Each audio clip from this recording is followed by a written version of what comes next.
Hi, I'm Bob Harrington from Stanford University. I'm here at the American College of Cardiology meetings in San Diego. This has really been a terrific meeting so far.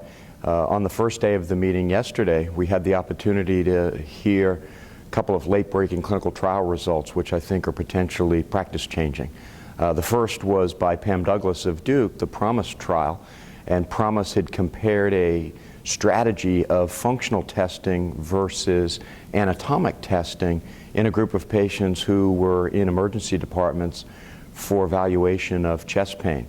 Now, this is an important clinical conundrum, as many of you know, because a large number of patients show up in emergency rooms for the evaluation of acute chest pain, but don't rise to the level of acute ischemic heart disease. And so how do we think about that group of patients?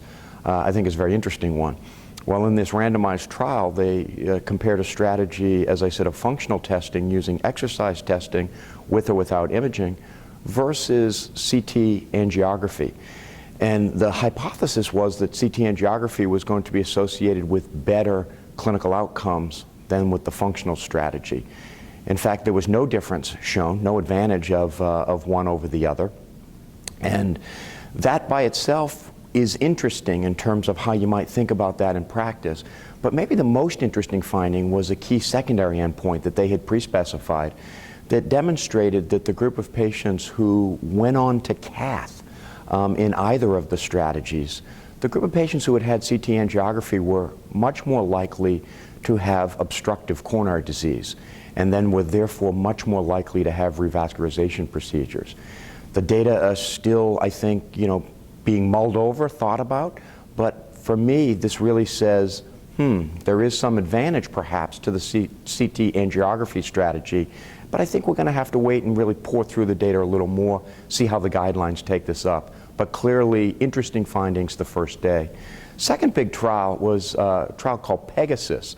PEGASUS looked at the question of long-term antiplatelet therapy, in this case, ticagrelor, an ADP blocker, in patients who had had a prior myocardial infarction.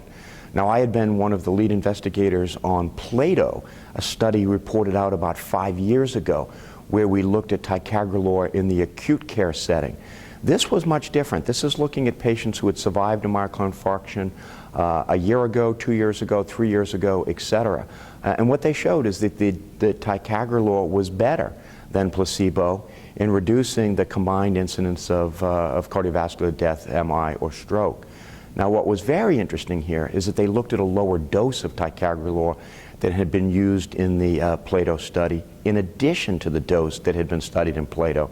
And what they found is that there was no difference in the doses with regard to ischemia, but less bleeding with the lower dose.